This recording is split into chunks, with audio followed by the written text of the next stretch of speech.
Hey, if you're looking for Flick, she's not here. Actually, I came to see you. Didn't Marley tell you that my personal life is not up for discussion? Just clear something up for me, please. What? Well, you fought for honesty in my marriage because you know how important Sorry, it is. are we seriously having this conversation in my bar right now? Yeah, looks like it. Oh, okay, get in there.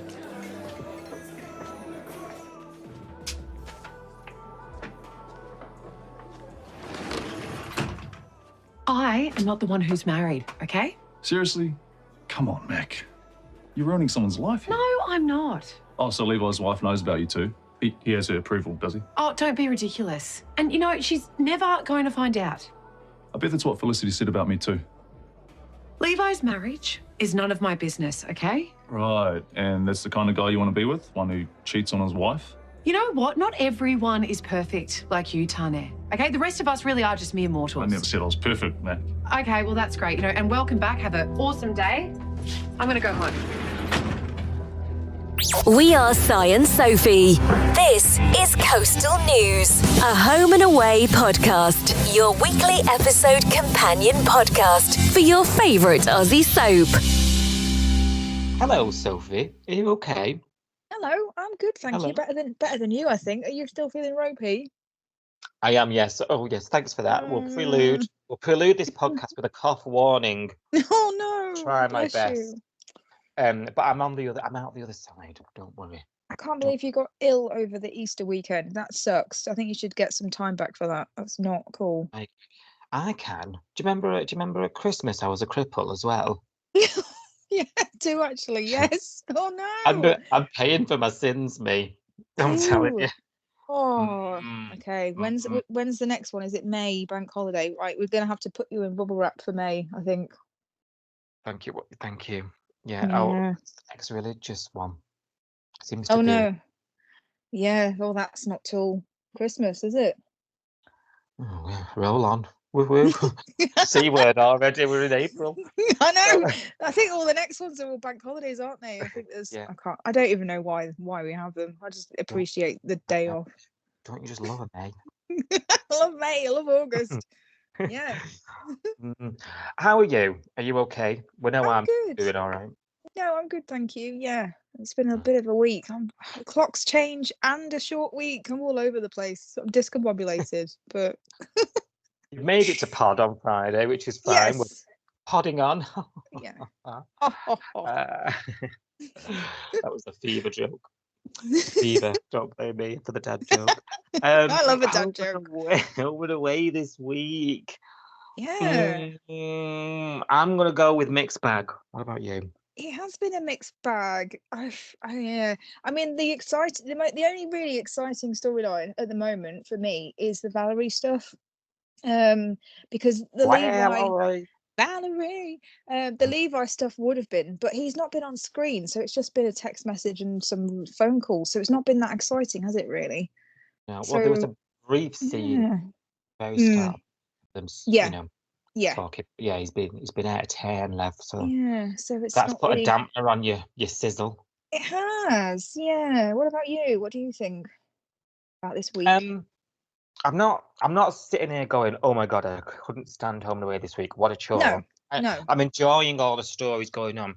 For me, the standout this week has been some of the direction. I don't know. There's been loads of stuff on screen that has really sort of, like taken me out of it a bit, and I've started thinking, oh, look how they're doing that, and some of the shots and the angles that have been. Yeah. There's been lots of symmetry. I don't know why. I've got a bit of an eye for that sort of stuff.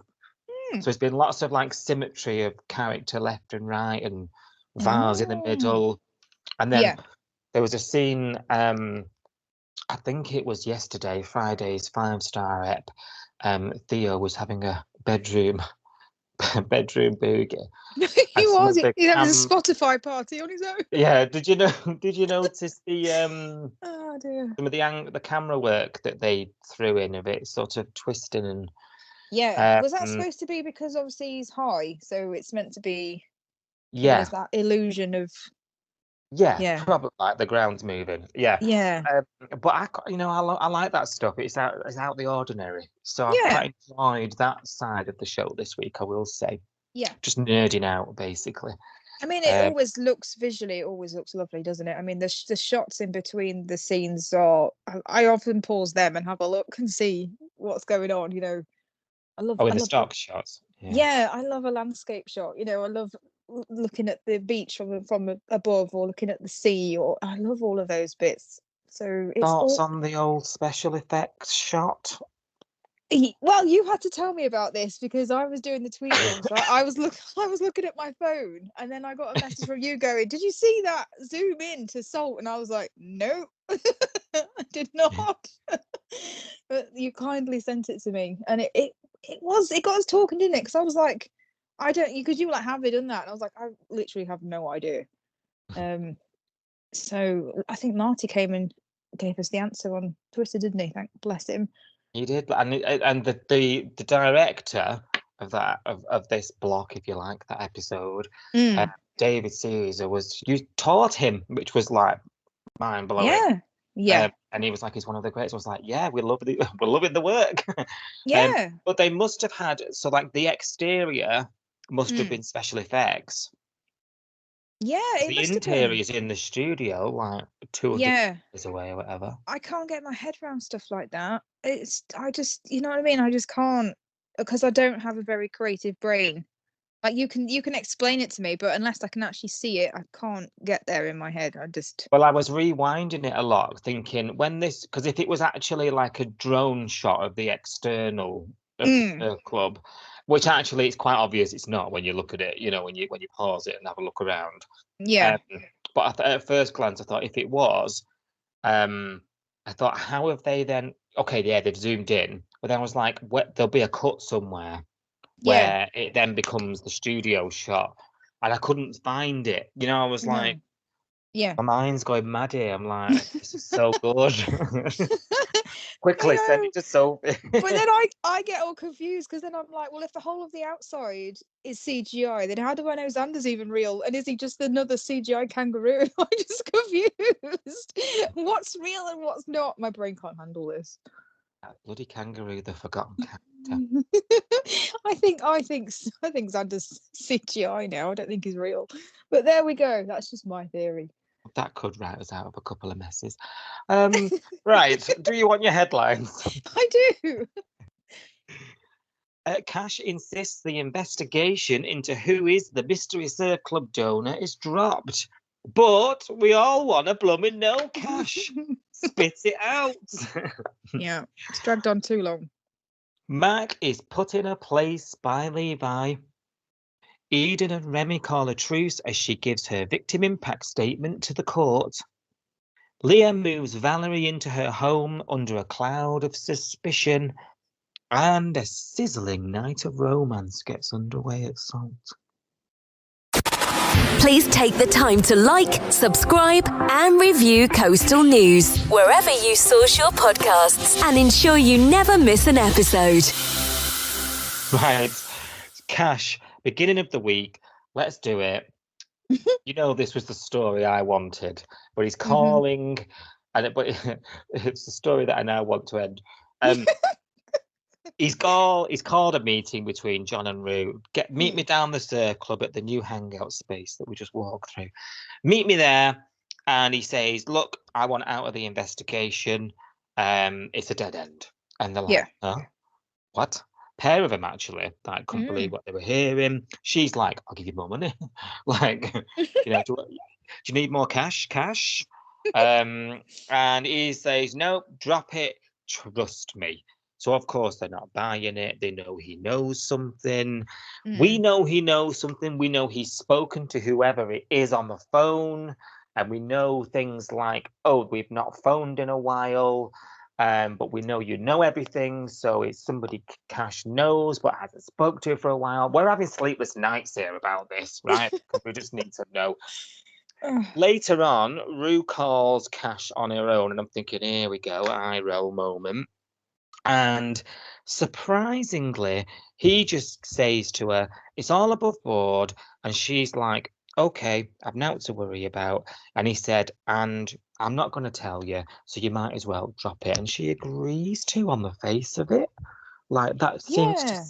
Yeah, Has she done a Yui? Like, is she dropping it? I'm like, it will we ever was know now? Is weird. this a resolution, Sophie? Like, what? I don't. It'll come up again, won't it? It's got the ability to come back at any point, hasn't it? That's the problem. The thing I didn't understand about that conversation, maybe I'm overthinking it, was she said something like, "Oh, or did he say it? Like they've got to convince John to drop it as well."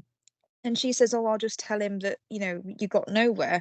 And he says, "Yeah, I'd prefer if you tell him that version of events." So he prefers Rue to tell John that they've he's got nowhere. He doesn't know where this money's come from. He doesn't even know it's legit. Like that conversation between Rue and Cash that they just had about the money being legit. He doesn't want John to know that he's told her that. I didn't understand that bit. Did you? That totally threw me. I was like, why can't John know what Rue knows? That makes no sense. Well, unless it's Alf, and you know the whole Alf and John debacle, and Alf. Yeah. But even then, but then every time I think something, I talk myself out of it because then I think, well, he would have spoken to Alf recently, so But it what made would me you think it was John. did it? Yeah, because now I'm thinking, like, so if Rue says to John, imagine you're John and I go to you, because as Rue, I go, okay, Cash just told me it's a dead end, you can't find anything. And John goes, oh, okay, yeah, brilliant, no worries, let's just drop it then. Because Yeah. he's the secret donor. But if she goes to John and says, oh, Cash won't tell me who it is, but the money's legitimate. I don't know, why can't she say that? What's the difference? Well, to me there isn't, but I suppose that could be a way that she could test John if she suspected him, which I don't think she does. No, and I didn't until that conversation. But then I was like, why are we keeping John in the dark about this? Why is John getting a different version of this? She does tell him though later, doesn't she? You know, at Salt. I think so, You- yeah. Yeah, and he's just a bit like, well, you've changed your tune, and that's sort of the end of the conversation. So Yeah. it's like, well, so are we going to find out or what?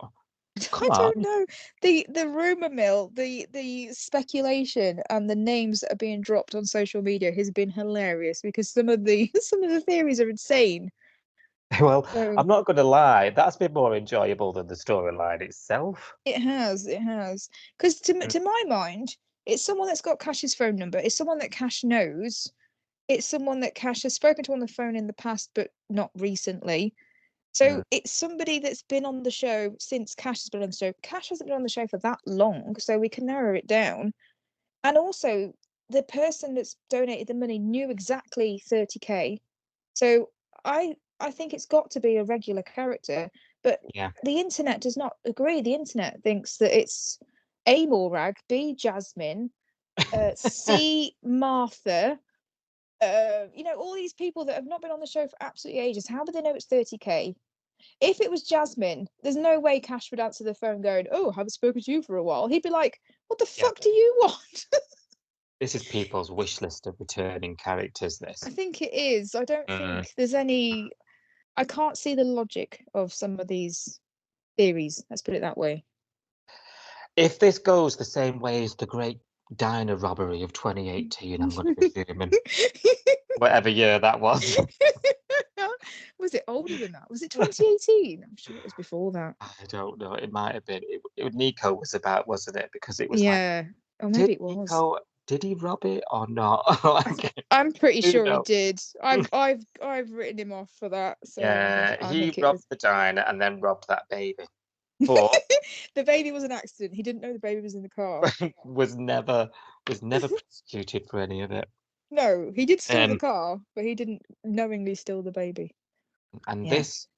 this will probably go the same way. I mean, this does have the potential for someone to be caught up money laundering and all sorts, you know. Yeah, need- but we know it's not now because we know it's legit money from somebody that we know. Yeah, just because someone said so by an anonymous phone call. I'm not satisfied, Sophie. I'm not. If Cash says it's okay, then I'm okay with it. And I Yeah. don't believe him. He's not followed a rule since day dot. He's not even a man of the man of uniform anymore. I can say man of the cloth. I nearly did. He never was he? I missed that storyline.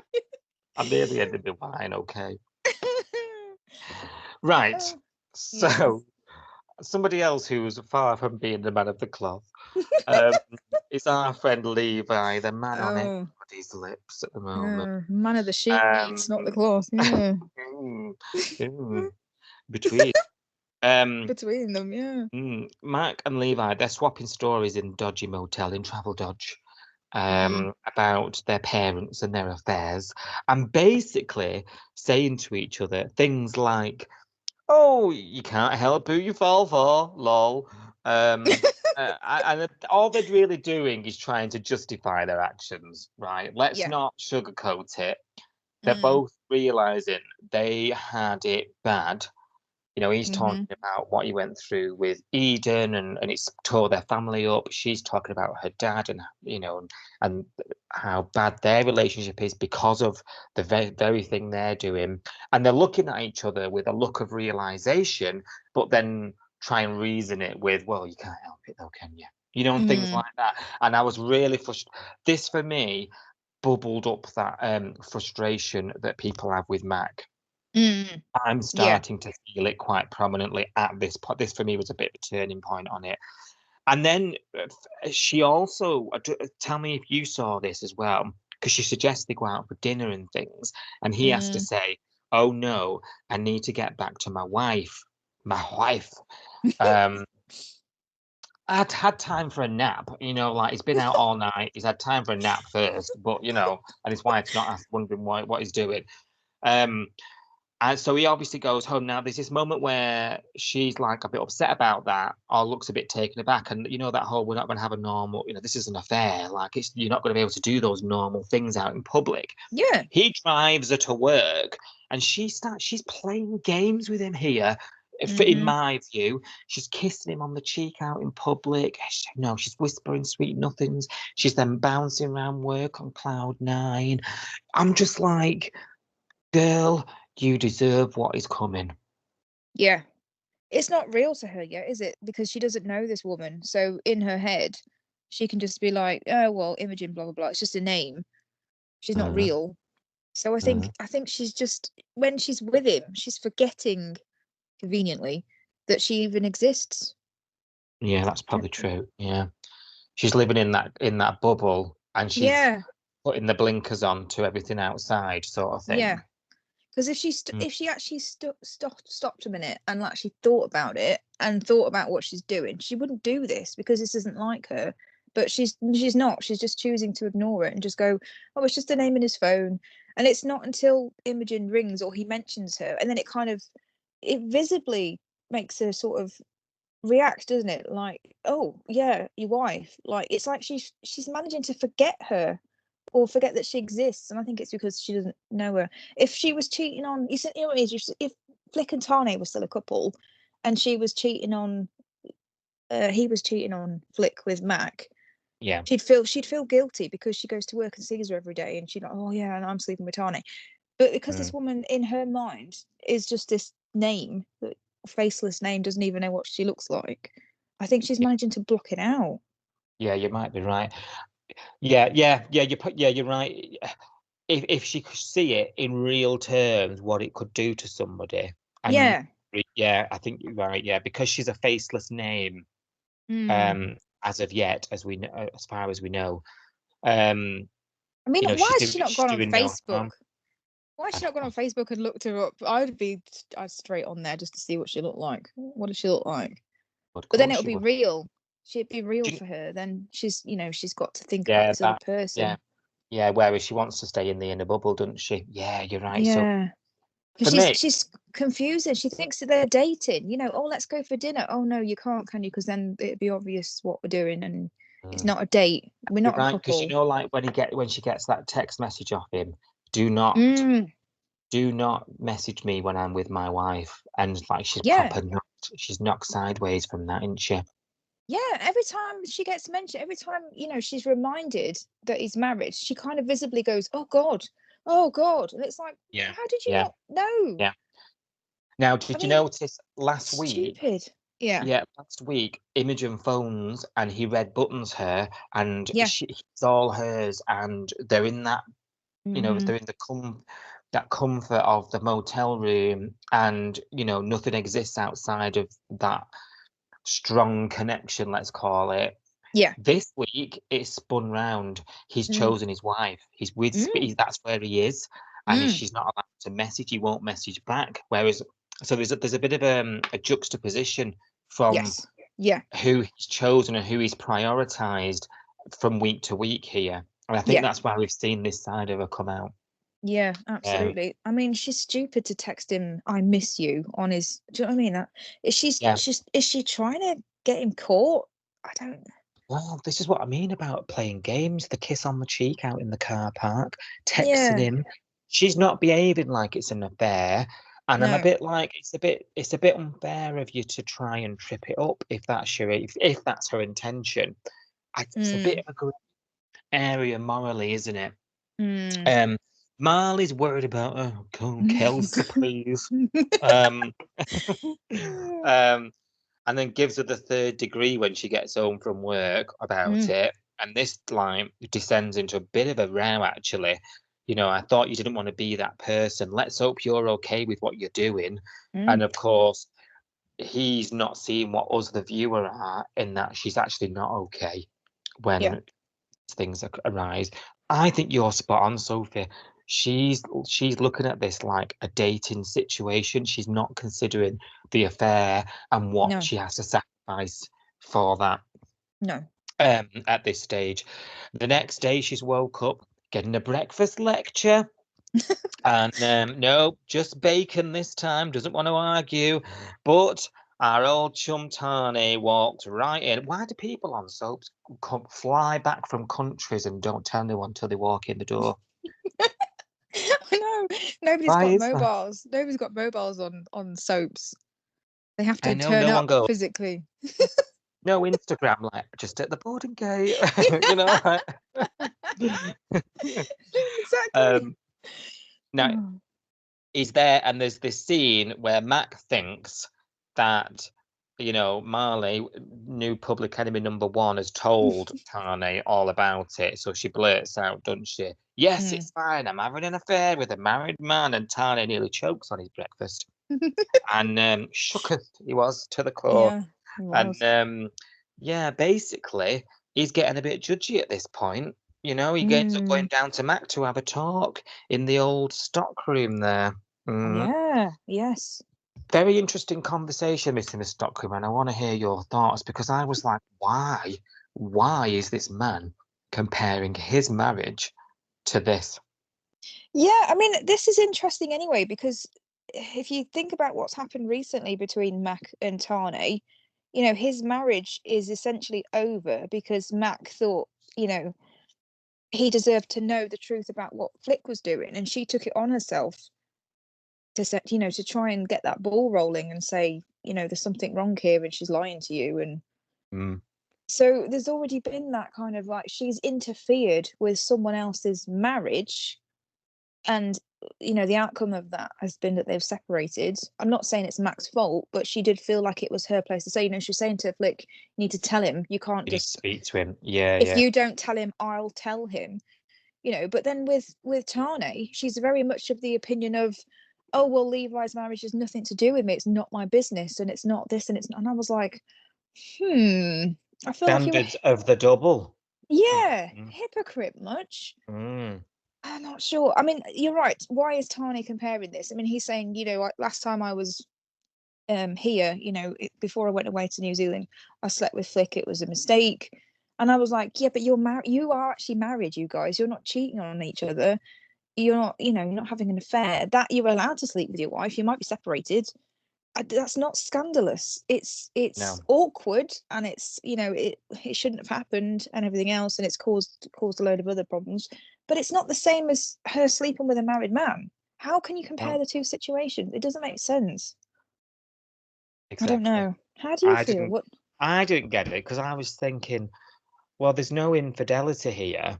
No. Like, okay, there was a lie. So that's probably where the similarities begin and end for me. there was a lie. But Mac isn't in the same position as Flick was in the lie, because Mac was counselling Flick and advising Flick on things, which, as we've said, was hypocritical. Now we mention it. But as Mac says herself, I am not the married one. So she's not even in the same position. No. I could understand it a bit more if it was like a conversation between Tane and Imogen. Yes. Because that would be a sort of similar position in the whole lie. Or I could understand it if it was, you know, Felicity and Levi, you know, who have both got to lie to their significant others. I just didn't get this conversation. I was scratching my head like, what? Unless Tane was trying to say, you know, think about this woman as if it's me. You know, this is the first time someone's tried to tell her, you know, Imogen's a real person and she's going to get hurt. And I was hurt when Flick lied to me, and think about the consequences. Maybe. But that's not how it came across. That's not what he actually said. I mean, we're inferring that, aren't we, from what we know? Yeah. But And in the end, it doesn't even work, because she just says something sarcastic like, "You're so perfect, Tanya," and then just like storms out of the room. You know, nearly takes the sliding door off its hinges. You can relive it all because I've recorded it for the beginning of this episode. So, you know, I'm just like, that got him nowhere. You're right. He ends up sharing all this stuff about sleeping Flick, and then they end up sort of calling a truce later on. And then, there's moments there where Tane himself has done a massive Yui because Levi's phoning her, and he's like, "I'm not one to judge. You go ahead." And I'm thinking, are we all condoning this now? Like, who am I supposed to be rooting for? I think I need it spelling out more. Like, what am I supposed to? Where's right and where's wrong? Tell me, and I'll believe in it. I know. Do you know what I mean? Am I being a bit? I don't know. What am I supposed to think? This is going to sound super, super sexist, but I think she needs to confide in another woman. I don't know. Do you think she'd get a different opinion if? I'm not saying Flick, because I don't think. Another married woman? Yeah, maybe. Or just, I don't know. Is it just because obviously the Tane and Marley have said what we think? You know, I don't think anyone could say it any better. They've both said he's married. You know, this is a bad idea. Don't do it. But they've both backed down really quickly, and I don't know whether it's because she's a girl and she's not married, and maybe I don't know. I'm just trying to. I don't know. See, the thing for me with this storyline is I've got you, Sophie, bringing in the back of your mind, going, "But she's doing that wrong." You know, she is in the wrong, but she's not as wrong as him. He's the married one. He's the one that's actually breaking the marriage vows. He's going to. I mean, I still don't know whether he's got kids. Potentially they've got children. Potentially there was that bombshell last week. Thanks, Tamsin. You know, potentially it's breaking up a family, not just a couple, and you know, blah blah blah. I don't know, because we don't know yet, do we? So he's got more to lose. There's more people that he will hurt. She's not going to hurt anybody apart from Imogen, but he's hurting her anyway. So yeah, I mean, I'm not saying she's in the right.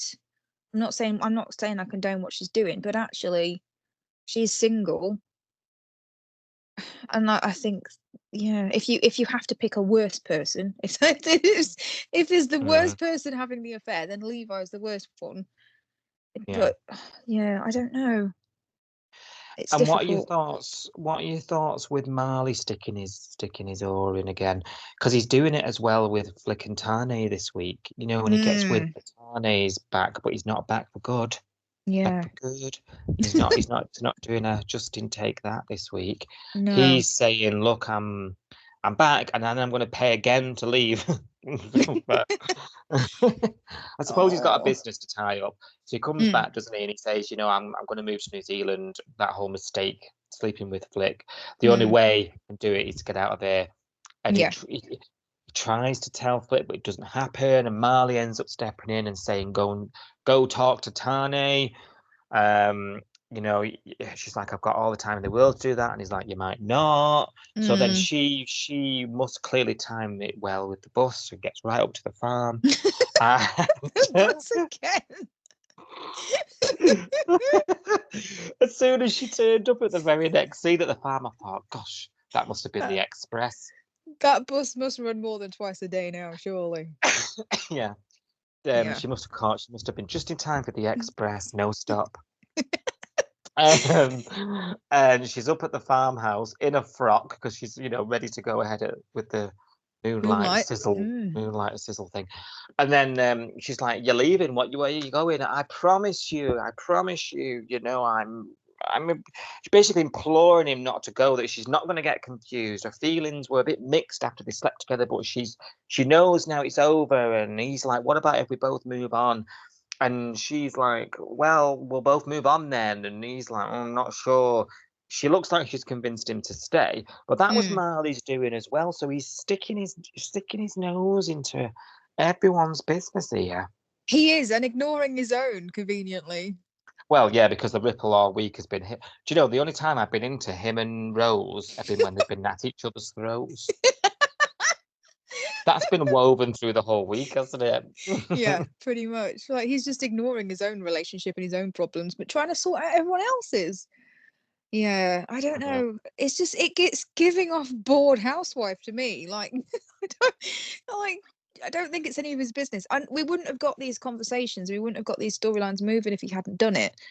But is it his place to say? Is it his place to get involved? No, not really. Nope, absolutely not.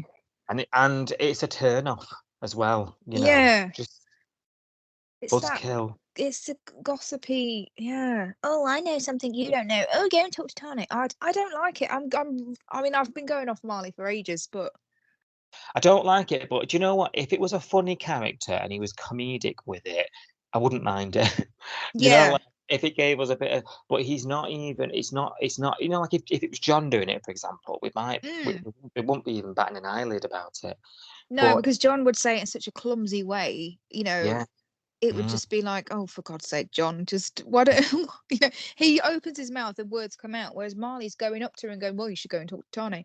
And he feels very judgy, Marley, and yet he's not very self-aware, he's not very self-reflective.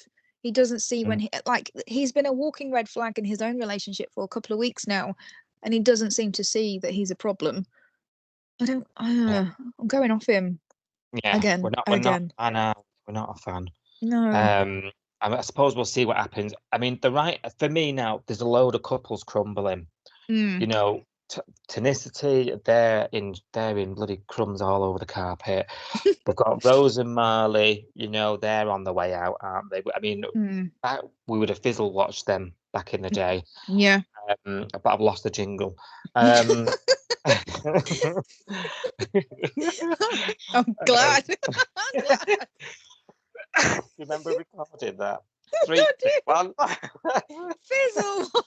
We couldn't get it right. And we were like, oh, that'll do. Just press it onto a disc anyway. What other? I mean, Remy and Brie. Yeah. They're keeping things from each other. They're not behaving like a couple. She's lost a family member. A complete Z story this week, so we'll skirt over it. She's lost a family member. Buries them. Doesn't tell him. He's out of hospital. He nearly has a lampshade drip. And doesn't say anything like that. Yeah. That's not coupley. So I'm looking. But I can see that's different though. So with Remy and Brie, they are desperately trying not to worry the other one. So she doesn't want, because she knows. Well, she thought Remy's in hospital. Remy's not very well. He's still recovering. He's in a lot of pain. He can't get to the funeral. He can't be there for Brie, but he would want to be, and he would actually try to do it if he knew that she needed him. So she's trying to keep him in the dark because she doesn't want him to worry about her and put his own recovery back. He's doing the same thing. He's putting her in the dark because he doesn't want her to come back and miss seeing her dad. Because at this point, he still thinks her dad's on life support. He doesn't know that he's dead and buried already. So he's like, I don't want her to come back and worry about me and miss out on being with her dad. So they're both Yeah. trying to do the right thing for the other person, but absolutely cocking it up in the meantime. Whereas I think Rose and Marley are not doing that. They're not thinking of each other. They're thinking of themselves. Yeah, that's true. Yeah, they're actually just not even. They're just not even putting any effort in either, are they? No. Um, And they're just well, sniping at each other constantly and just like, oh, well, you're busy with Mac, and oh, well, you're busy with work and your new job. And it's like, oh, children. I know. Yeah, No. I know. Dean managed it. Bloody hell. Um, You're doing the exact same thing, mate. Exactly. She's mm, being Mac's brother and is running the board shop. He is Dean 2.0. Come on. What other couple we've got? We've got Justin Justin. and Leah.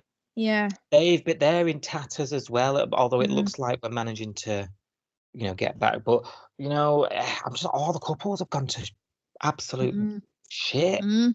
I mean, like, so yeah, we're in a bit of a weird place with all them lot right now. So, friendships as well are all falling out. So Eden and Remy were at each other's throats about the fallout from Pinky and Perky and that whole, big drama that went on that we absolutely adored, you and I. We did. Went back over that episode the other day. We were gushing about it. And yeah, you remember this whole victim impact statement? There was a big drama because Eden wanted to be a little kinder to Mickey. Was it Mickey? Yeah. And Remy couldn't see it that way, and ultimately he was still suffering the consequences from the day physically, and thought, spade's a spade. They were both in the wrong. Eden was a bit more open to the whole, he was being coerced and he actually got them out of there, and that deserves to be heard in court. Ultimately, after much dummies out and shouting at each other, and Cash being a lovely boyfriend, saying, you need to tell your story, girl, which he should have done from the start, which wound me up anyway. So he doesn't get full redemption points from us, I'm afraid. She does go ahead and do it, and Remy ends up, there's a bit of a chatting to, and I think finally they get through to him, and he comes out and watches her do the recording, and it's like he decides he's not going to do his. She said everything. What will be. Que sera. We'll move on with our lives. It's all up to the magistrate now, Sophie. It's all up to the magistrate. Do you think he'll get leniency? Do you think we'll know? Do you think we'll find out? I think the second question is the bigger one, isn't it? Will we find out? I guess we'll get a text message or a phone call in the future that will tell us what sentence they got or whatever. But I don't know. I mean, I think Eden's statement was really good. And she was the one, not being funny, but she was the one that was conscious for the whole thing, actually saw them. Remy didn't even know who they were. He was, he was unconscious. Didn't hear any of these conversations. And if he did, he didn't remember them. So I think she was right to do what she did. I think it was a nice thing to do. I mean, this Mickey guy, he's going to have a criminal record. It's going to change his life forever. But she's thrown him a lifeline there and said he's not all bad. He's been coerced. So I think it was the right thing to do. What do you reckon? Yeah, absolutely. I agree. I think if I was in Eden's shoes, which is how I always approach these sort of opinions, I think I would have done and felt the same. And I think she did it right.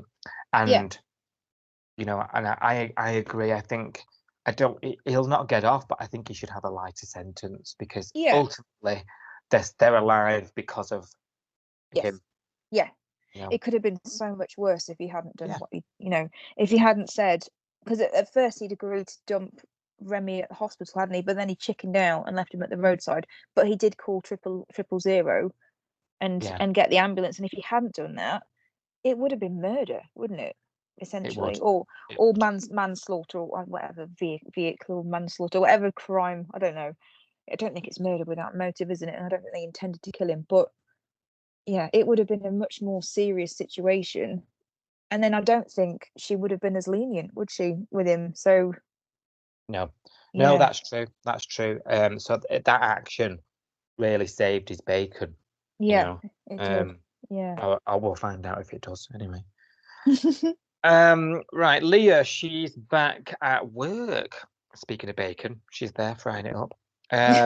But she soon sacks it off for a romantic picnic at the beach. Now, I saw this and I thought, this would be me and you, this. Not so much the romance, but, the whole, Yeah. bottle of wine on the beach.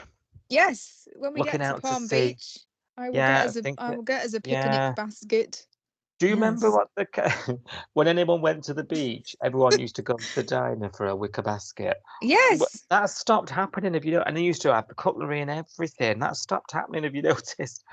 it's a bit of a trek. I guess they go to Salt now because it's literally out on the doorstep, isn't it? I don't know. And then you get the salt pizza with the sand on. Nice.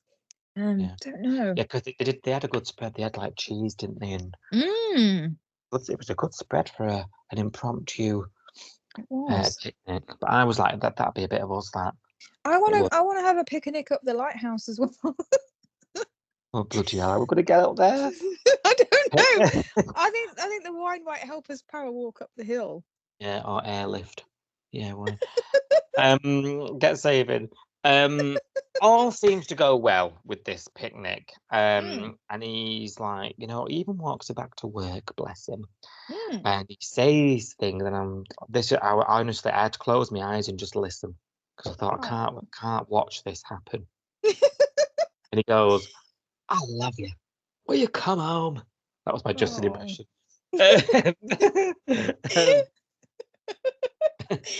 And she's like, I was like, "Oh God, it's like the kiss again." You know what I mean? Too much, too soon, lad. It's you know what I mean? cringy, isn't it? It's very Yeah, cringy. Yeah. yeah. And she just goes, "Yeah, okay." So she turns up. She turns up with the bags. Oh no! And then he does it again. He suggests an early night. I was like, "Why?" I know. He's really missed her, hasn't he? From the neck. I know. I thought, bloody hell, bit fast, eh? Luckily, she resists. She manages to pull herself back from the Lothario that is Justin Morgan, and yeah, she ends up sleeping in the spare room. Yada yada yada. Later on, not the spare room. One of the spare rooms. One of the many rooms that we've now got. Actually, there's even a set now because just Theo's got his room back. They've done a set for him. Yeah. When the story calls for it. Later on, Val is around. Do you remember Valerie? Valerie, yeah. Yeah, and she's at the diner looking for her, and Maz fills her in. Now, we're aware Maz is a bit sus, aren't we, this week? Maz fills her in, saying all this stuff. She wants to patch things up. She's moved in, and Val's like, I'm looking at her face here thinking, she's thinking to herself, the cogs are turning here, my plan's unraveling.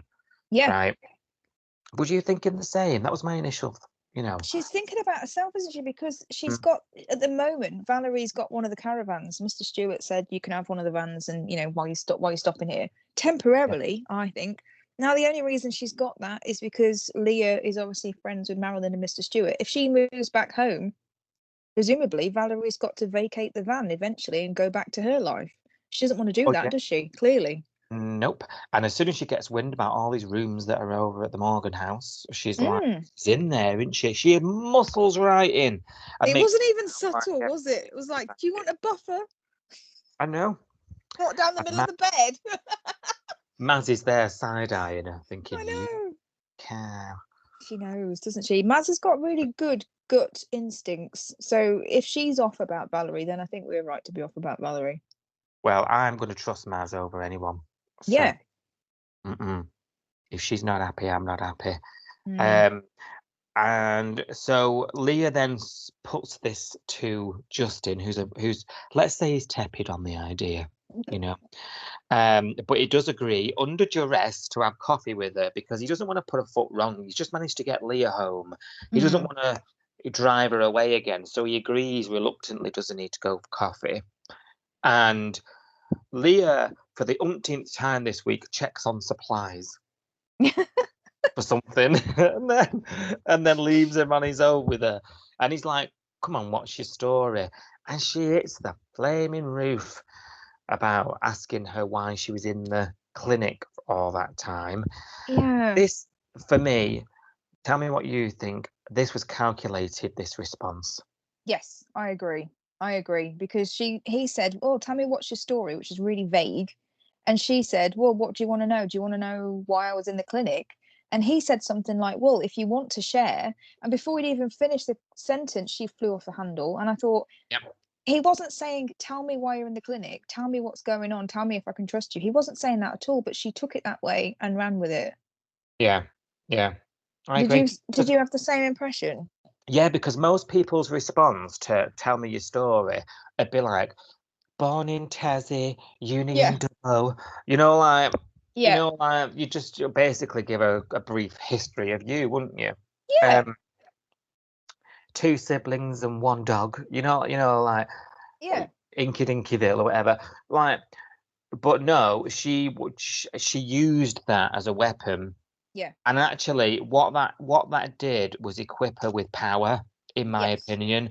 Power over Leah again. We talked Mm. about her exerting some sort of influence on Leah, because now Leah's at the state Leah's having a go at Justin. She's like, "That's really personal. How dare you?" Yeah. And Justin is sort of knocked down a peg or two, and that Mm. keeps her and Leah up in this sort of controlled environment, Yeah. if you ask me. Yes. And we saw how she reacted when Theo asked her. Theo said something like, she said something like, "I had to go to the clinic after a family emergency or something." And this was the first time they talked about it. And Theo said, "Oh, what was that?" And she goes, "Oh, I'd rather leave that for therapy." Like, she deflected it. She just said, "Oh, I'd rather not talk about it." So she Yeah. could have said that to Justin, but she didn't want to because that wasn't the agenda. As you said, she wanted to have a go at him so that then he'd Yeah. have to feel apologetic and sorry and Yeah. and shrink, and Yeah. make room for her to feel comfortable again. And it was like, oh, yeah, I And saw now through Justin, this. absolutely. And now Justin's had to go, "Oh, I'm really sorry. Stay as Mm, long as you and go creeping bed around and her again. yeah, Yeah. towels and linen on your bed, love. Help yourself." Yeah, she knows what she's doing. Yeah, she Absolutely. does. Yeah. Because Um, later on in the week, Theo mentions her brother and she acts like, what brother? Oh, yeah, my brother. I was like, mm, mm. Do sus. you I'm do you even think sus. that story's true? No, because she doesn't seem to give a shit that she killed her brother, essentially. I know he was driving, I know blah blah blah, but she distracted him enough to take his eyes off the road, if we believe the story, and end up in a car accident that killed him. She doesn't seem to be that upset about that, unless it's to make someone else feel sorry for her. Well, the other thing Yeah, I'm thinking is, were they high as a kite? or Like, both of them. Yeah, well, she was, because she was saying, she was drunk. He'd picked her up from a party. She was trying to climb out of the car. She obviously wasn't sober, but I don't know about the brother. I don't if he know. even exists. If he even exists. If she just doesn't seem very remorseful about the whole No. thing. Mm, Only in a mm. kind of, I need you to feel sorry for me and hug me and whatever. It's only for it's For for that. to get his Yeah, yeah. reaction. It's not. Mm. It doesn't feel genuine to me. I don't Do you know. think then, because obviously now she's under the same roof as Theo, there was a bit of a spark with them, Mm, and this week she ends up, because Theo's going through it a bit. mm, She's gone to the party, hasn't she? The at Salt, and she's been on these. We see her on these pills. mm. Taking these pills. We're assuming is ecstasy. You and I, when we were messaging, Yeah. with a bit of Personal or whatever. The shit goes in them these days, and she's on the come down the next day. She looks like she's, Mm, struggling, massive yeah. hangover, what have you. And Theo gets the news that he's failed his tape assignment, and she has a go at him and leaves the Mm, room saying, "Oh, your problems are so big." You yeah. know, Yeah. everything to me is calculated, even that, because Yes. then Theo ends up groveling to her that he's upset her. And then Yeah. that gets them closer. And then she starts offering him these pills, Mm, to de stress him. when Yeah. things are getting too much. And then we have, I mean, it was a hilarious episode with Theo off his tits and talking to the mirror and having bedroom discos, and she's got him eating out of the palm of her hand. So Yeah. It feels like she's really pulling the strings with him, and he's stupid enough to fall for it, I think. I think it's all calculated. I think she knows exactly what she's doing. She's like, if I do this, he'll act like this. That whole, say blowing up. My problems are worse than your problems. Everybody, you can easily find somebody that's going through something worse than you.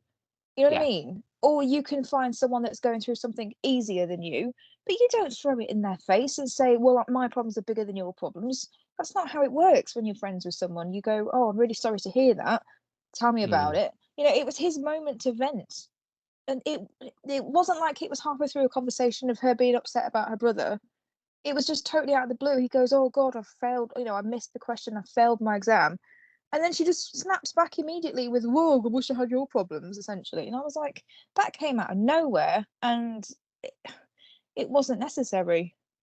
So I do feel like it was a manipulative. Oh, remember about my problems, trying to get him back on. So I just don't like it. I don't like it. And I hate it. I hate it. I mean, it's an interesting character, though. Let's face it. Oh, you know fascinating. Psychologically fascinating. But... And I tell you what's making me more excited about this is early signs are it could be Maz that exposes her. Yes. And then what will people do to Maz? Because she'll be the bearer of bad news. Yeah. I'm worried about that already, I'll be honest, because she's the only one that's seeing the problems and seeing the potential, issue with Valerie. And we've seen in the past when, people have disagreed with Maz and they've treated her like, and will Valerie be clued up enough about Marilyn to use it to, manipulate that situation and be like, oh, it's crazy Marilyn again. You've already told me, Leah, that she went off on one with Heather, or we don't know what Valerie knows. We don't know what Leah's told her. Yeah, this is it. And a quick Google will bring up Stunning Organics in a heartbeat, won't it? I know, but with Marilyn's mental health history, I just feel like there's potential again for us all to turn on Marilyn and say that she's being crazy and that Valerie's nice and Marilyn's suspicious because she's jealous. Or it's already got my back up worried about that. It's going to be good on the pod, though. Right. We've probably just got time, Sophie. Just, I didn't want you to panic that we weren't going to cover this one. All right. But we've got time to go to that sizzling night of romance. With all the old OAPs.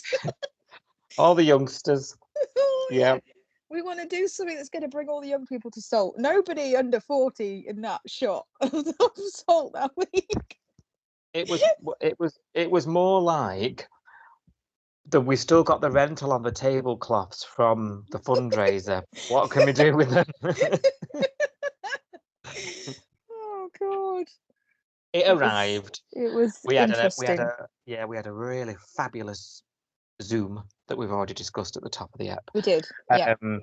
And Salt looked good, dressed well. It's one of my favourite sets on TV of all time. So I've said this before. It is gorgeous, that set. I don't just love Salt. It's just like, I do. That's I think somewhere the balcony bit. I wish we used the balcony more when they're sitting outside with the twinkly lights in the background at night, and the sea's just behind them. I just love that whole setting. Such a nice set. It looks gorgeous. Sander, bless him, the events manager. He does that. To be fair to him, he pulled it off. It wasn't too bad, was it? No, it wasn't bad at all. It was. I didn't cringe. Apart from the 1, 2, 3, 4, 5, 6 song that makes me dine. Well, I was going to mention that because I'm just like, if I was there on a romantic day, I'd be like, wind it in. I'd be looking for the plug. That's not romantic, mate. It's Sesame Street. It's two 30-something-year-old people singing Sesame Street songs. I'm sorry, it's not romantic. But then, what do I know about romance? A bit of jazz or something, a bit of blues. Fine. I get that. That gets you in the mood. But never mind. We are where we are with that, and the and the music. Xander's flogging tickets all day, ice to an Eskimo. Harper didn't want one at first, and we'll talk about this whole Harper Dana thing. Dana wants to go indoor rock climbing. Where did that come from? Nobody wants to do that ever. No. I went once and just sat in the cafe. I believe this. It's actual true story. I believe it. Then Dana does this whole trying to set up Xander and Harper thing, but of course it's not just me, is it? We're all watching it thinking Xander and Dana totally work. Like, what's happening here? And Xander resists it, but then there was actually, this is coming to my mind, it's going to come out my mouth mid sentence. There was a timeline error because Felicity left the party to catch the bus to go up to the bar to speak to her husband, and Xander says, "I'll cover it, don't worry, I'm here." And then Xander suddenly turns up at Irene's house, suited and booted. So I'm like, so who's down at Blowing Salt? Oh, she was back at that point because he did say to Flick, "I just need half an hour." She goes, "Yeah, go for it." So she was actually back in Salt by that point. Sure. Are you Yeah. sure? Yes, I remember that conversation. He said, "Oh, can you do without me for half an hour?" And I thought, I bet she can do without you for the rest of the week. Okay, I'll stand corrected. So he has a change of heart. Maybe he thinks, okay, I'll give this a crack. There's that, when Dana's like trying to convince him to ask Harper out, and he's like, no. Like, the guy likes you. Yes, and I think shake her. I think she knows that deep down. Do you?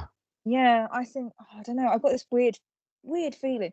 So this whole thing, let's go rock climbing, let's try macrame or whatever it was that she kept reading off all these old old lady hobbies. Hey, it's back in. It's back in. It doesn't mean you have to do it. It could easily go back out again if everyone stops. So I think this was all off the back of that conversation which she had when she's like, "Oh, Tom, my ex, the one that I jilted for you, has got married and had a baby. It's made me realise I want someone." And I think Dana's obviously picked up on that, but I also think that she's got some very clumsy guilt here, that she was the reason that Harper and Tom are no longer together, because she said something about, you were off your face on drugs and I chose you because he made me choose and blah blah blah. Has Dana decided that actually Xander's a really nice guy, would be a good date, would be a good person to go out with, and has sacrificed herself by setting him up with her sister because she feels like she owes her a boyfriend? Oh yeah. Is that too weird? Too weird? I think you're on the money. I'm convinced. I overlooked all that. You are right, and that is why we learned about Tom on Instagram last week. You are absolutely correct. I don't know. It's just me. I was just thinking, the obvious choice is Dana and Harper because they seem to fancy each other. They seem to get on. They have kind of similar sense of humor. It makes sense. Harper and Xander as a couple never even entered my mind. He doesn't even know that she doesn't know that. Like, he turns up to take her for a date and she's got no idea about it, and she's never even looked at him or thought about him in that way. But I think Dana's thought, Xander's an eligible bachelor that I would date, therefore I should make him go out with my sister because I owe her. It's weird. Exactly. And and I'm just looking at this thinking, why has he gone there, lad? Yeah. You don't feel it either. So what were you thinking was going to happen? Because there's this really awkward thing, isn't there? Where, because you're right, Harper's like, he stood in the kitchen in his red velvet suit or whatever, and she's like, what the fuck is going on? And they're in the bedroom, and he can hear them going, "Oh, it's a pity date, pity this, pity that." I'm thinking, come on, Xander, man, we're talking about your dry spell, like, this isn't it. No. And then obviously the night is all very platonic anyway. And they come home, there's no kiss.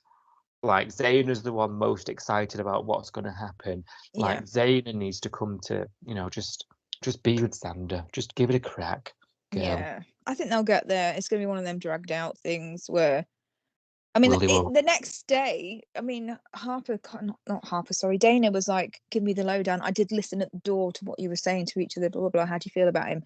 And then she was like, yeah, no, not really feeling it. She went straight to Xander. Xander was like, oh, yeah, the date last night, couldn't even get out his sentence. And Dana was like, yeah, she just wants to be friends. I was like, oh, okay, that was very blunt. And Do you think that was like a relief? Like, just let you know, yeah, that's not going anywhere. That's And not going anywhere. Don't worry about it. Yeah, forget it.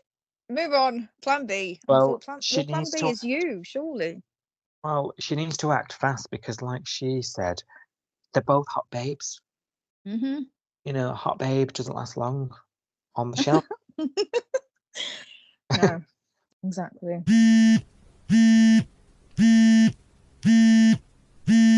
Right, so it's that time again. You're Stay on the Bay. Are you ready? Yeah. I don't think. Enthusiasm is through the roof. Yes. Okay. You're Stay on the Bay. So I've been digging through social media, reading comments, looking at reactions from people that have watched Home and Away this week in the UK.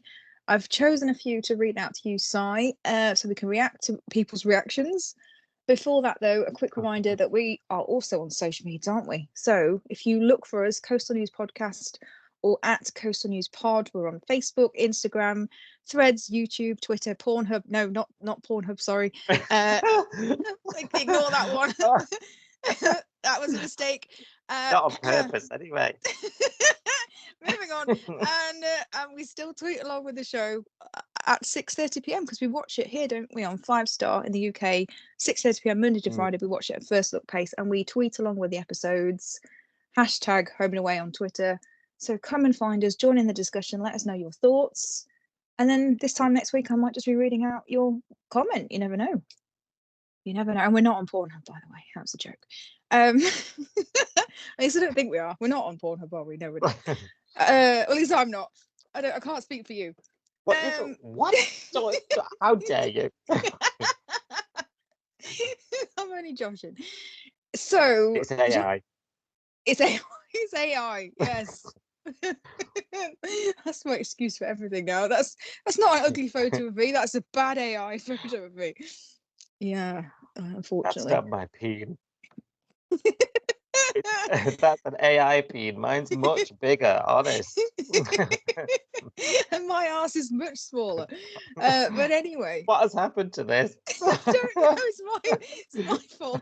I'm sorry. I've derailed it. What was supposed to be a quick comment, quick joke has turned into anyway, moving on. Of course, we'll drive it into the ground, that joke. My guy means back door. Anyway. All about the smut on this podcast. What do the people think about Levi and Mac? Well, tell me. Shall I tell you? Okay, I will tell you. So over on Twitter, Ty had been tweeting on the hashtag. So obviously I found these tweets and Ty's got a lot to say. So buckle up. I'm going to read these comments out. Go on then. So Ty, first of all, says, no offense, but Mac isn't very smart for this affair business. Imagine texting him, I miss you. What an idiot. I think that's basically what we said on the podcast, wasn't it? She's just not treating this like it is an affair. Yeah. And she's going to kind of crop her. What's she playing at, basically? And then Ty also says, Levi's marriage is none of my business, which is what Mac said to Tane, isn't it? And then Ty says, well, okay, in that case, Flick and Tane's marriage was none of yours, Mac. Absolutely. Well, you said that, didn't you? Double standards. Yeah, she's being a hypocrite. You can't say just because she doesn't know Imogen that it's none of her business, and that Flick and Tane, she's allowed to put a 2 pence worth in and say, you need to talk to your wife's lying to you. Yeah. Do we criticize her for that though, or do we sort of rationalize it and be like, well, you probably would be hypocritical in that situation, wouldn't you? Because now it's you. Do you know what I mean? Yeah, you would. Yeah. I think we can all be a hypocrite at some point or another. Oh yeah. But we're allowed to call it out when you are. I think that's the difference, isn't it? Everyone is capable of being a hypocrite and incapable of not being self-aware enough to see when they're being a hypocrite. But I think also it's okay to point that out because people need to know, don't they? Yeah. Yeah. I mean, I'd want people to tell me, like, if I was being a massive hypocrite, some of my friends are brave enough to come up to me and go, "Do you know what, Soph? You need to know that you're being a bit of a tit, so Yeah. you don't want to hear it, but you have to hear it, don't you, sometimes, I think." Well, and sometimes that's the only way you'll hear it. Yeah, Oh. exactly. Yeah. Yeah. Jamie's talking about on Twitter, Jamie's talking about the fact, that conversation we just talked about with Mac and Tane saying, yeah, but I slept with Flick recently and all that sort of stuff. And Jamie says, yeah, but the difference is between the two situations is that Flick is Tane's wife. That is the crucial difference. We talked about that on the podcast, didn't we? The fact that you can't compare these two situations. Yes, Flick was lying and it messed Tane up, but you can't compare that to what Mac's doing and what Levi's doing. It's not the same. One word. Wedlock. Yeah. Is that one? I think so. Yeah. Let's go with it. Let's make it one word if it includes Exactly. David's absolutely furious on Twitter. So Mr. David says, Mac is so much better, in capitals, than this. I hate how she's being ruined. And for Levi of all people. So not a fan of Levi either. Yeah, absolutely. Well, not. Mac is a favourite. Yeah. Fan favorite. She's one of my favourites as well. Of that sort of 30-something group, Mac is a standout. So you do get defensive of your favourite characters, don't you? I know Mr. David. I've spoken to him about, his Mac being his favourite. So makes sense. She is letting herself down. She is. This isn't. We've talked about it being out of character. Yeah. If something was starting up between them, the right thing to do, the Mackenzie thing to do, would be to say, you need to sort out what you want, Mr. Levi. Yeah. Speak to your wife if it's not what. Yeah. Yeah. Go away and have a think. What is it that you want? This guy's having his cake and eating it. Oh yeah. Absolutely. Do we think he's going home to Imogen and? Oh yeah. Definitely. He's because he said, didn't he? Like, she said, tell me marriage is a sham. Tell me that she's horrible. He goes, no, she's lovely. She's a wonderful person. And the don't text me when I'm with my wife thing, probably because they're cuddled up on the sofa together and she's looking at his phone over his shoulder. They're definitely still happy, still doing husband and wife things. What you're trying to say is the guy's getting more sex than ever. Yes. Right? Yes. It's not all. No. It's not all. And even if it's not sex, he's still having a coupley relationship with someone. Yeah.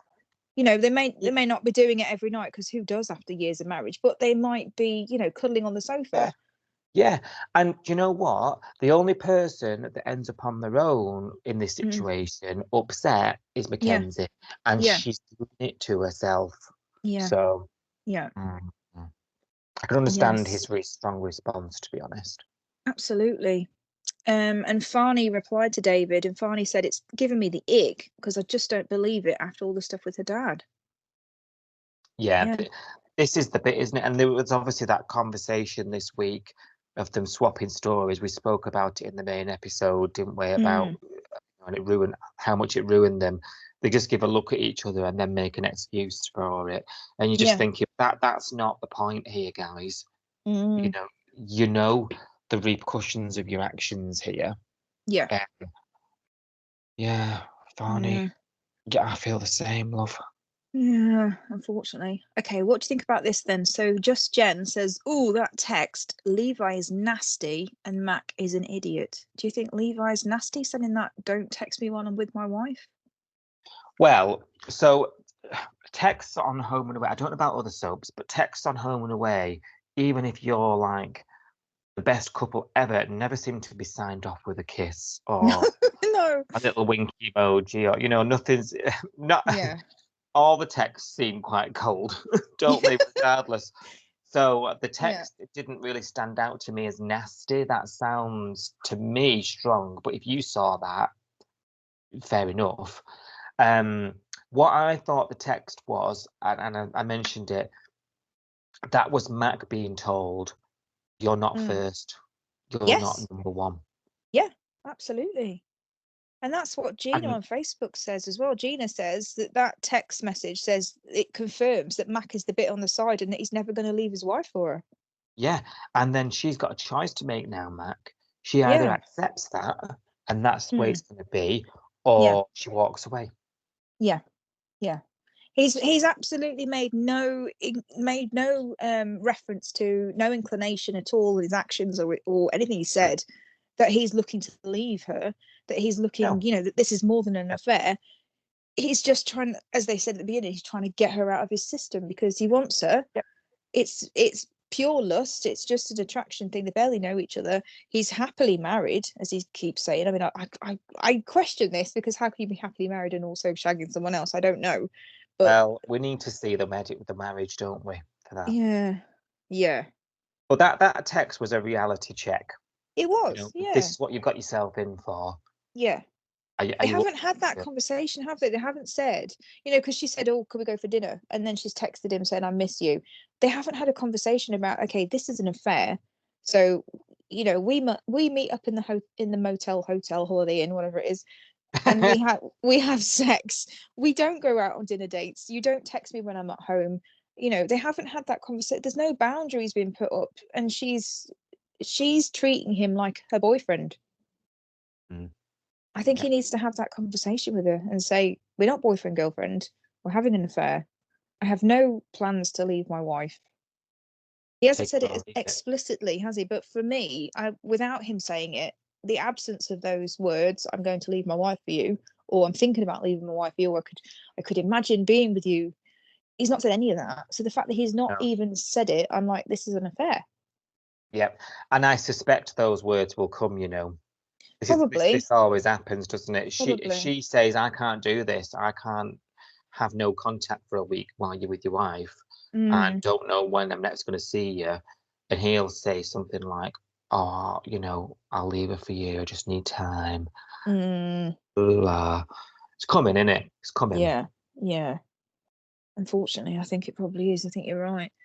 Sandra on Facebook's got very strong opinions on this storyline. In fact, she feels as strongly about this storyline as you did about the Chloe storyline. Do you remember back in the day when Chloe was on the show and you'd say to me, I fast forwarded through all her scenes because I can't stick her? Well, Sandra's doing just the same for this. She's put, I really dislike the storyline with Levi and Mac. Luckily, I record the episodes and I fast forward wherever necessary, and then a little laughing face. So, oh, that's how bad it is for Sandra. Imagine that. That's the Chloe The level thing of. is, with a storyline like this, it is. We said it a couple of weeks back. It's very, very relatable. It We've is, all yeah. had something involved with this in one form or another, been touched by this sort of scenario. We've either been Mac, or we've been Levi, or we've been Marley and Tane, and the outsiders going, "Oh, that's not a good idea." So for different people, it's going to mean different things, isn't it? Yeah, Big absolutely. different stuff up. Yes. Well, unfortunately, Sandra's fast forwarding. Stuart's not Read enjoying between the storyline. lines. Make of that what you will. I'm saying nothing. Stuart is also not enjoying this. So Stuart on Facebook says, I've seen more tension in a toilet roll than I have between Mac and Levi. He's not feeling it. I'm feeling the heat between them. I'm seeing that. But yeah. Yeah, right. I think anything Mac does in this department seems to be. Yeah, she's a very sensual lady. She's Yeah, good at this stuff. Yeah. she is. Yeah, yeah. She's a hot lady. Yeah. And I can't say I'm looking at her much though during those scenes. I just can't I keep seeing her heels in the air on the bed. I'm like, you're gonna take them shoes off. Oh, dear me. Sorry. Anyway, moving on. I've got a few more comments about Levi and Mac. So Caroline on Facebook says, these two are getting on my bloody wick, in bed with Mac, and he takes calls from his wife. How classy. Yeah. Sharon says, why are you bothering with him? He's married and you're only going to get hurt at the end of the day. Yeah. True. Doris says, Mac deserves everything she gets. I hope his wife finds out and he dumps her. Do we hope she finds out though? Because then that means she's going to be hurt as well. I don't know about this, you know. I don't think anybody needs to find it. I think this needs to end, because it's not going to, obviously, but that's the only way that everybody doesn't get hurt. Mac will get over it, But if this all comes out, I mean, she's going to be talk of the town. She's going to be, you know, the marriage wrecker, home wrecker. Summer day bike. Yeah. Yeah. I mean, they're calling her that on Facebook already. They've been calling Mac Bike of the Bay and stuff on Facebook. Social media was the best thing the human ever made, isn't it? And talking all of that, all the things the humans invented. and talking Yeah. of that, the last comment on Levi and Mac for this week is from Kim, who it made me laugh. Deserves everything she gets, in brackets, trollop. I don't know whether it's the in brackets trollop that makes it funnier, or the fact that the word trollop has been. I haven't heard the word trollop in so long, which is probably a good thing. Probably a good thing that it's not in regular circulation, because I don't know whether we should be saying trollop in 2024. But it is a very funny word, especially when in brackets at the end of a thought. Yeah. It's the under the breath brackets, closed brackets. Deserves everything she gets, trollop. Yeah. Yeah, trollop. Okay, that was Mac and Levi. What do people think about Valerie? Oh, people have opinions on Valerie. Oh, yes, they do. Mr. David on Twitter said, "Can Valerie piss off back to oblivion and Leah wake the fuck up?" Very strong opinion. Mood this week. Wow, don't mince your words there, Mr. David. And Julie replied to that and said, Leah is being a bit trusting though. She's oh, being yeah. a bit trusting here. Yeah, definitely. Yeah, it's trauma bonding, isn't it? She bonded with her in the trauma clinic, so it's a trauma bond. Very strong Well, bond. what have they bonded over if it's all secret? And They bonded over the fact they both had a shared experience of being in the trauma clinic, haven't they? I think. and that's the long and short of it. Yeah, well, nobody else that Leah knows has been through that experience, has she? So Valerie's the only one that knows what it's like to lose her marbles and have to go in a trauma clinic. I mean, I think that's it. I am thinking Valerie isn't a patient there at all. You think? I don't know. She's not told Leah her story. She's come out, and as far as we know, it could be a load of cock and bull. The story that she's given Theo, like I think she's a genuine everything. patient. I think she's a genuine trauma patient. I just don't believe the trauma that she's told Theo is necessarily the truth or the whole truth. I think she's probably leaving out. She's probably told the story, the version of the story that makes her seem more sympathetic to him. Right. I don't know. I mean, there's people on Instagram and Twitter this week saying that they think that Valerie's part of Vita Nova, and I don't believe that theory. That seems a bit far-fetched, doesn't it? Yeah. And if we prolong this Vita Nova story any longer, I know. I mean, for me, I'm happy to draw a line under that. I do believe that she's been in the clinic for 8 months, and I do believe that Leah just happened to rock up to the same clinic and meet her.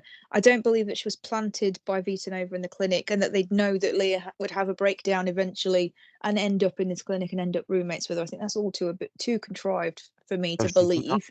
Not being planted by Vita Nova, but what about the Nova Scotia group? You dreamt that. I swear I didn't. You definitely did. You definitely did. You've invented the Nova Scotia. Yeah, yeah. Couldn't find any evidence of that, I'll be honest. Yeah, I don't know. I don't buy that, but I do think that Valerie isn't being, even though she's told in brackets the truth, in inverted commas, to Theo, I don't believe it's the whole truth, or maybe it's not even a version of the truth. I don't know. There's something that she's not saying. Well, I think clearly, what you're telling me though, other people are questioning it as well. Absolutely, yeah. So Julie's replied to Mr. David and said, "Oh, we can see what her game is now. As soon as she knew there was a spare room going, she was right in there. You know, people are very suspicious of her." And I did ask Twitter. I said this. Yeah. I did ask people. I said, "Does when we had that conversation about Justin asking, oh, what's your story?" and her throwing off the deep end about, "Oh, I'm not going to tell you because it's none of your business, personal." I said, well, if you're Justin, do you have a right to know? So I put a question on Twitter and I said, do you think Justin has a right to know why Valerie was in the trauma clinic for 8 months before she moves into his house? Does he need to know the story? And to spoiler alert, but everybody said yes. Everybody said yes, he absolutely deserves to know the truth. So Just Jen said, I'm going to be honest and say yes, it's his house. Didn't he and his siblings all live there ages ago? Yeah, it is the Morgan house. We still call it the Morgan house, don't we? When we talk about it, it's Justin's house. So he does deserve to know, says Jen. Jamie says he does, but it's tricky if it's a severe trauma. That said, she's already told Theo what happened with the car crash. Was it the whole truth? Question mark. So Jamie's suspicious, like I am. Joe Lauren says yes, her reaction rang alarm bells, as well as the fact that she got as well as the fact that she got herself an invitation in the first place. She's definitely being manipulative. Yeah, she is. Yeah, well, we called it calculating, manipulative. They're all in the same trope. She's up to something, isn't she? She is, and we could all see it. I mean, we're not the only ones that are saying it. Everyone's saying yes. Sarah on Twitter says yes, he needs to know. Amy says yes, he needs to know. Julie says yes, definitely. And Bluebell Ivy says she seems a bit unstable to me. Like Justin, I'd like to know everything before I'd let someone live in my house. I mean, it seems not unreasonable, I think. No, I agree. And Leah said that in a negative way when it all came out, and it all went a bit. Leah was like, "Oh, right, so you think she's the mad one, going to pull a knife on you?" Yeah. What kind of comment is that? Like, you're not comparing the two as well, because you know that Leah's not. He knows that Leah's not a danger to him. He accepts that. But he doesn't even know what to look for. Like, he knows if Leah goes near the knife drawer, he knows to flinch now. But he doesn't even know what to look for with Valerie. As far as he's concerned, she could have been in there for anything. Mm-hmm. Yeah. So is he going to wake up with her standing over his bed in the middle of the night? You know what I mean? It's kind of creepy. If you don't know, you know what I mean? Yeah. And even Leah doesn't know. So the fact that to me, that's weird. It is weird. She's been kidnapped a whole bunch of times and she's still not shifty about some random woman that she's just met. It doesn't make sense. But they've sat in this room for weeks together and not gone to that because it's too confidential. She was in the bay 2 days and told Theo. I know. Well, she said the difference was that Theo asked and Leah never did. So Leah's obviously sat there for weeks talking about herself, because Valerie knows everything about Justin. She knows everything about Lyric. She knew about Kirby and Theo. Leah's obviously sat there for weeks and downloaded her entire brain into Valerie's head, but not once asked her a question back. I mean, it doesn't sound that far-fetched when you know Leah, does it? I'll be honest. Oh, that's true. Yeah. But it is still a little bit weird that she's so trusting and not at all suspicious when she's been I mean, maybe this is why she gets kidnapped so bloody often, because she doesn't ask questions. It would explain it, wouldn't it? Mm-hmm.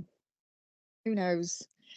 And then Facebook was in a tiz this week because everyone thought that Tane was really leaving the bay. So there's a few comments about Tane, and they're basically saying, please don't leave, don't break my heart, because I need him. What's the housewife going to do at 1:45 in the afternoon? We know Tane. I know, right?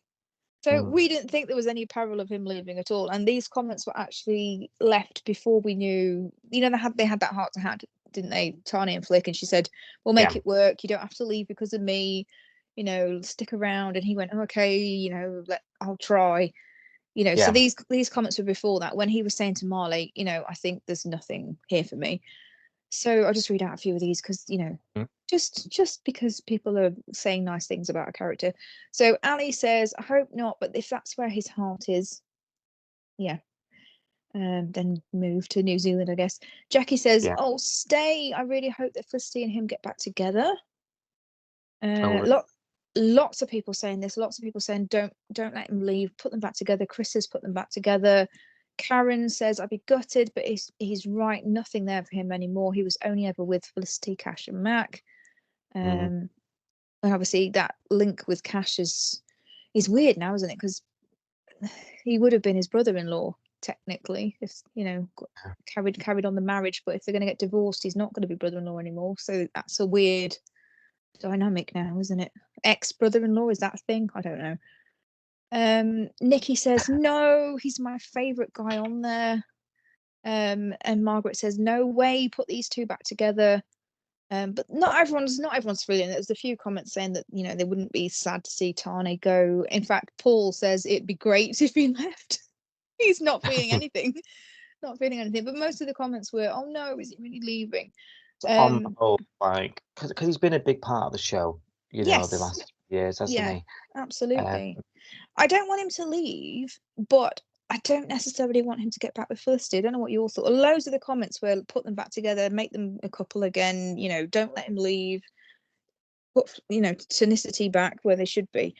I'm agreeing with the don't leave comments. I don't think I want Tani to leave as a character. I don't think we're finished with him yet. And I think there's more that we can explore with his character. But I don't think I want them back together. What do you think? I'm going to have to think about it long and hard Hmm. before I decide, because I mean, I'm on the fence, but I do feel like I'm nudging a little bit to the same as you, in that this breakup's gone on a bit, that I'm now sort of, you know, coming to terms with them being no more. Do you know what I mean? Like, Yeah. I was to you, I was like, oh, we're going to be on the long road back, and it's going to be like a reunion, you know, reunited at some point, and you know, it's going to be a long, tough road, and then they'll be stronger in the end. But I can't be bothered with that at this stage, because this bit has taken so much of my energy. Yeah, we're exhausted, aren't we? Basically. Yeah. And I think it'd be good for Flick as well, not just Tane. I think Flick needs the break. But they're a big couple. Yeah.